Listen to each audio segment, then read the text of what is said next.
قدرت اللہ شہاب اپنی کتاب شہاب نامے میں لکھتے ہیں کہ ایک بار میں کسی دور دراز علاقے میں گیا ہوا تھا۔ وہاں پر ایک چھوٹے سے گاؤں میں ایک بوسیدہ سی مسجد تھی۔ میں جمعے کی نماز پڑھنے اس مسجد میں گیا تو ایک نیم خواندہ سے مولوی صاحب اردو میں بے حد طویل خطبہ دے رہے تھے۔ ان کا خطبہ گزرے ہوئے زمانوں کی عجیب و غریب داستانوں سے اٹا بھرا ہوا تھا۔ کسی کہانی پر ہنسنے کو جی چاہتا تھا، کسی پر حیرت ہوتی تھی، لیکن انہیں ایک داستان کچھ ایسے انداز سے سنائی کہ تھوڑی سی دقت کر کے وہ سیدھے میرے دل میں اتر گئی۔ یہ قصہ ایک باپ اور بیٹے کی باہمی محبت اور احترام کا تھا۔ باپ حضرت محمد صلی اللہ علیہ وسلم تھے اور بیٹی حضرت بی بی فاطمہ رضی اللہ تعالیٰ عنہا تھی۔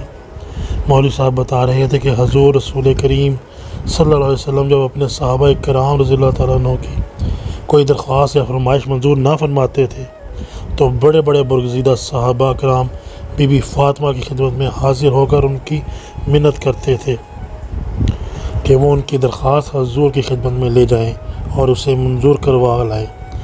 حضور نبی کریم صلی اللہ علیہ وسلم کے دل میں بیٹی کا اتنا پیار اور احترام تھا کہ اکثر اوقات جب بی بی فاطمہ ایسی کوئی درخواست یا فرمائش لے کر حاضر خدمت ہوتی تھیں تو حضور خوش دلی سے اسے منظور فرما لیتے تھے۔ اس کہانی کو قبول کرنے کے لیے میرا دل بے اختیار آمادہ ہو گیا۔ جمعے کی نماز کے بعد میں اسی بوسیدہ سی مسجد میں بیٹھ کر نوافل پڑھتا رہا۔ کچھ نفل میں نے حضرت بی بی فاطمہ رضی اللہ تعالیٰ عنہ کی روح مبارک کو اصحال ثواب کی نیت سے پڑھے۔ پھر میں نے پوری یکسوئی سے گڑ گڑا کر یہ دعا مانگی، یا اللہ میں نہیں جانتا کہ یہ داستان صحیح ہے یا غلط، لیکن میرا دل گواہی دیتا ہے کہ تیرے آخری رسول صلی اللہ علیہ وسلم کے دل میں اپنی بیٹی خاتون جنت کے لیے اس سے بھی زیادہ محبت اور عزت کا جذبہ موجزن ہوگا۔ اس لیے میں نے اللہ تعالیٰ سے درخواست کرتا ہوں کہ وہ حضرت بی بی فاطمہ رضی اللہ تعالیٰ عنہ کی روح طیبہ کو اجازت محمد فرمائیں اور وہ میری ایک درخواست اپنے والد گرامی صلی اللہ علیہ وسلم کے حضور پیش کر کے منظور کروا لیں۔ درخواست یہ ہے کہ میں اللہ کی راہ کا متلاشی ہوں، سیدھے سادے مروجہ راستوں پر چلنے کی سکت نہیں رکھتا۔ اگر سلسلہ ویسیہ واقعی افسانہ نہیں بلکہ حقیقت ہے تو اللہ کی اجازت سے مجھے اس سلسلے سے استفادہ کرنے کی توفیق اور ترکیب عطا فرمائے۔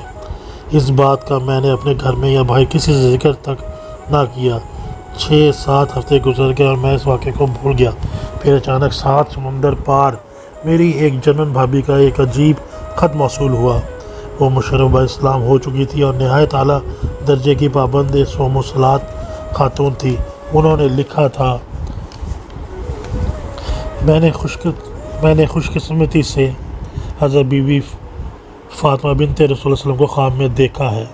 انہوں نے میرے ساتھ نہایت تواضع اور شفقت سے بات کی اور فرمایا اپنے دیور قدرت اللہ شہاب کو بتا دو کہ میں نے اس کی درخواست اپنے برگزیدہ والد گرامی کی خدمت میں پیش کر دی تھی۔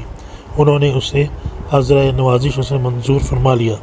یہ خط پڑھتے ہی میرے ہوش و حواس پر خوشی اور حیرت کی دیوانگی سی طاری ہو گئی۔